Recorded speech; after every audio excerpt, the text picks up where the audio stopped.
Good morning. How are you? I think it's Wednesday. Not quite sure. I've just been listening to Dwayne Johnson while I've been doing my morning routine. What came up was a conversation I'd had yesterday with a client, as well as something I'd said a few weeks ago. So I'm toying with the title for this little video, being comparison being the thief of joy. Something that I'd heard in the past. And I was never quite sure what it actually meant. Up until recently. So the client yesterday was comparing herself to her gender, her age, basically herself to other people in her demographic. That's the word I'm looking for. And cherry picking the areas that she was better in, and avoiding all of the areas that she was equal or not as good. And I'm not a fan of comparison,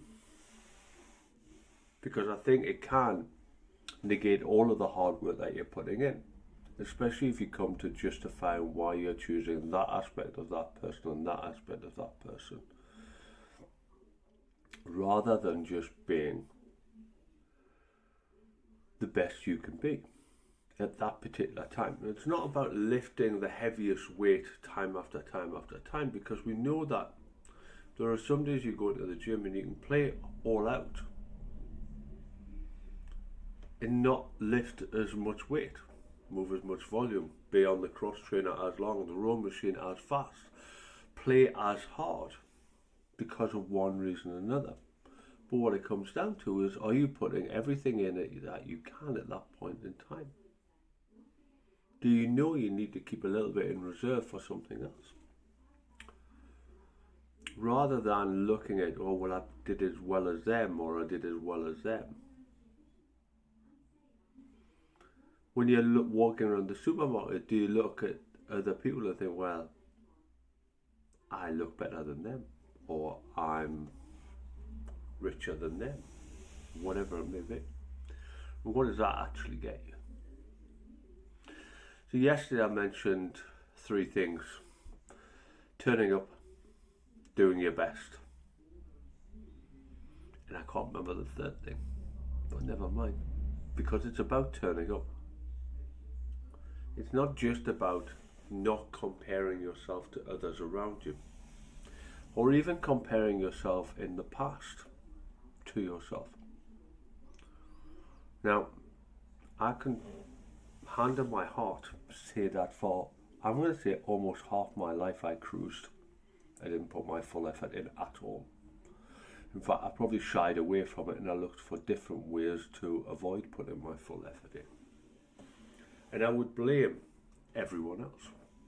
I would blame society, I'd blame my relationship, I would blame my parents, I would blame the school teachers, the government.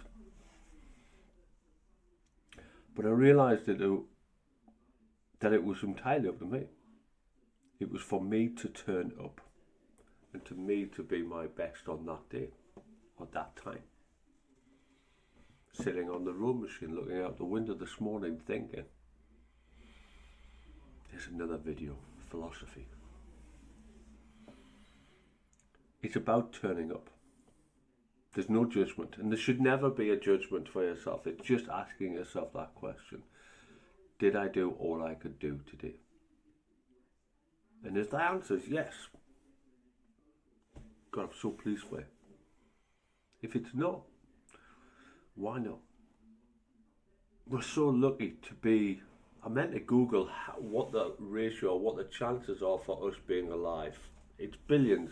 Gary Vee talks about it. But we are so lucky to be who we are. No matter what our life is, we're just so lucky to be even born. And we don't have a long life. It's getting longer. But it seems that so many people waste the opportunity that they have. And I'm going to hold my hand up. I was one of those people. Wasted it in so many ways. There's a book coming. Ha ha ha. Don't know why I even said that. So, when you find yourself comparing yourselves to others or even your past self, just note it. Then ask yourself, well, how am I doing for myself today? Am I doing the best that I can today? Am I turning up? Have a great morning. Have a great day.